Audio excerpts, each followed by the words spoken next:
Hi, welcome to Internet Sex Therapy. I'm Gigi Engle, and today we're going to be talking about erectile dysfunction.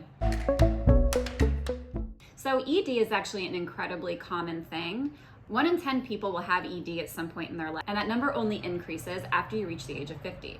It's incredibly common. So if this is something you're dealing with, we're going to talk about it today. So the first thing that we need to talk about when it comes to ED is the actual fundamentals of what happens when you have an erection. Having an erection is actually a really complex psychological and biological response. Basically what happens is you have some kind of sexual stimuli, either visual or you feel something sexual happening to your body, and your brain sends a signal to your body saying it's time for a sexual response. So the signal goes down to your genitals, your penis is filled with blood, and it creates the erection. Now, if something is to stop this messaging, the erection will go down. This is where your brain sends a signal to your genitals saying, we're done now, time to put the erection down. This can happen for a lot of reasons, and not when you're particularly ready for the erection to go down. It sends a message to your genitals saying, okay, it's time for the erection to go down. Now, the problem is when this happens when you're not ready for the erection to go down yet. A lot of times, like when you are about to have penetrative sex or something that has to do with your penis, there can be a lot of pressure that's put on the erection itself. We live in this world where sex is on this very hierarchical norm, where penetrative sex is the only kind of sex. So if we can reframe our ideas of sex to include everything from hand sex to oral sex to manual sex to masturbation, we can really broaden our scope, which takes a lot of the pressure off.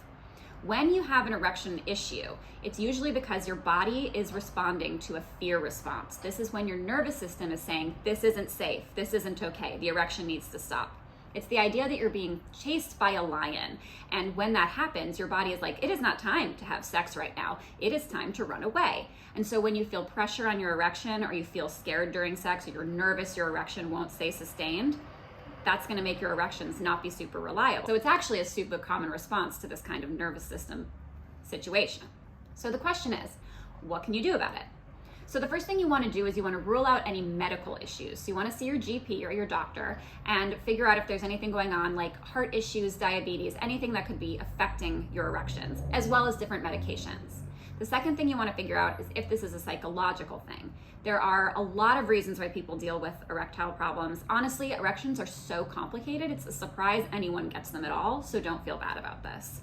You can definitely go to a therapist who can help you work on anxiety, depression, or anything that might be affecting your erections, as well as dealing with things like performance anxiety, which is that anxiety you get because you feel like you need to perform during sex.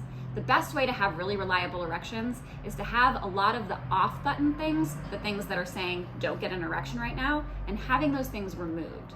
This is because of the dual response model in the brain. Your brain has a set of accelerators. These are things that make your brain want sex and your body want sex. And then you have a set of brakes, which are things that tell your body it is not time for sex and things that tell you to turn it off.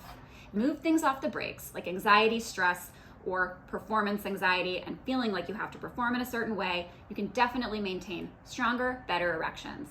There's no reason you have to be ashamed of this. It happens to so many people. It's incredibly common, and there is help for you. So I hope this answered your question, and thanks so much for tuning into Internet Sex Therapy.